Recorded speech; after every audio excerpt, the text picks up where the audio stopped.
Pleasant greetings. In this video, we are going to see about the novel The Portrait of a Lady, written by Henry James. It is published in 1881. The characters of the novel are Isabel Archer, the protagonist of the novel, Mr. Touchett, uncle of Archer, he is a banker, Mrs. Touchett, aunt of Archer, Henrietta Stackpole, Archer's friend. She is an American journalist. Caspar Goodwood is an American. He is one of the suitors of Isabel. Lord Warburton is a European. He is one of the suitors of Isabel. Ralph, Archer's cousin. He is suffering from lung disorder. Madame Merle, friend of Mrs. Touchett. Later she becomes the friend of Isabel. Gilbert Osmond, Archer's husband. Pansy, Osmond's daughter. Edward Rossier, he falls in love with Pansy. Countess Gemini, Osmond's sister. The themes of the novel are personal freedom and independence, manipulation and betrayal, responsibility and gender roles. The summary of the novel: Isabel Archer lives in Albany, New York. Her mother dies. She is raised by her father. He allows her to educate herself and encourages her independence. Isabel is widely read, imaginative, confident in her own mind. She is an intellect. She has had few suitors. One of them is Caspar Goodwood, the powerful, charismatic son of a wealthy Boston millionaire. Isabel rejects him because she is afraid that she would be to sacrifice her freedom. She is committed to her independence. Shortly after, Isabel's father dies, and Mrs. Touchett, an American who lives in Europe, her aunt offers her to take on a trip to Europe.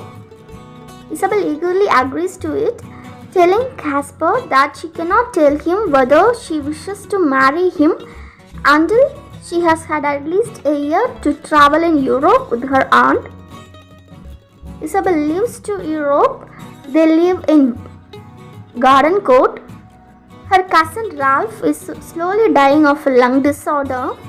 In Garden Court, Lord Warburton falls in love with her and proposes her, but she declines it. She believes that marriage would damage her treasured independence.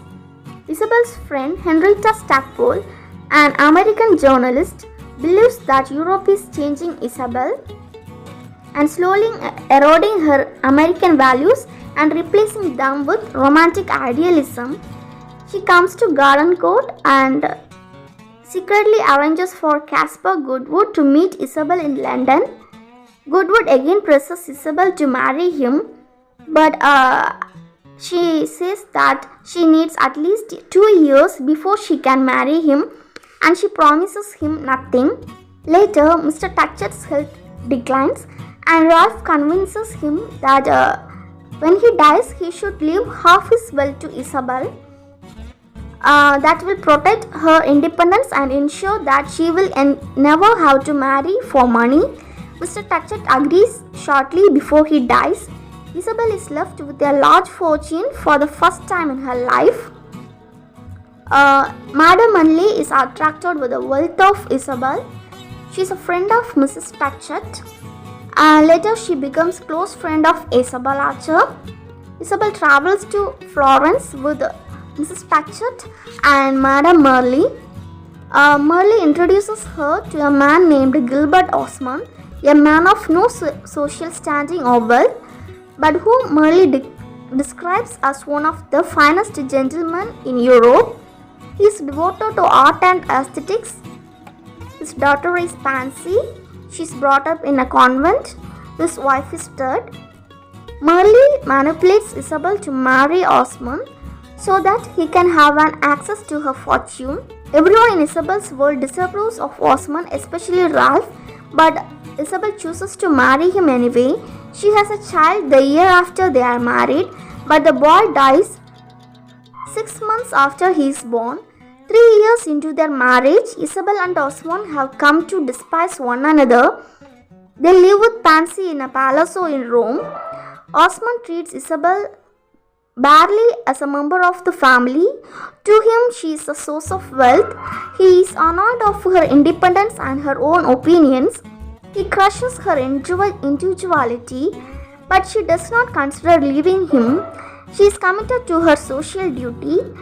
She marries Osman with the intention of transforming herself into a good wife. A young American art collector who lives in Paris, Edward Rossier, comes to Rome and falls in love with Pansy. Pansy returns his feelings, but Osman rejects him, saying that he is neither rich nor highborn enough. Lord Warburton arrives on the scene and begins to court Pansy. He is still in love with Isabel and wants to marry Pansy solely to get closer to her. Now Isabel is torn about whether to fulfill her duty to her husband or to fulfill the impulse of her conscience and discourage Warburton. At a bar one night, Isabel shows Warburton the love of Rossio and Pansy. Later, Warburton quietly arranges to leave Rome. This makes Osman furious with Isabel, and he is convinced that she is plotting intentionally to humiliate him. Murder Merle is also furious with her. Now she suddenly realizes that Merle is his lover. At this time, Ralph is rapidly deteriorating, and Isabel longs to travel to England, but Osman forbids it.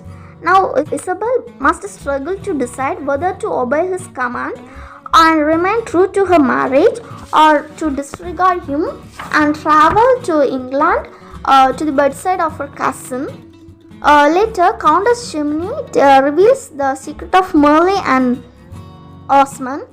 She says that Pansy is born out of wedlock for Osman and Merle. This disgusted Isabel. She is disgusted by her husband's atrocious behavior and decides to follow her heart and travel to England.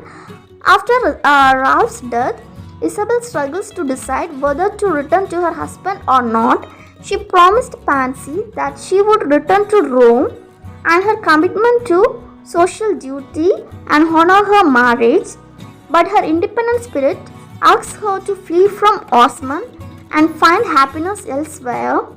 Caspar Goodwood appears at the funeral of Ralph and asks Isabel to run away with him and forget about her husband, but Isabel returned to Rome, unable to break away from her marriage to Osman.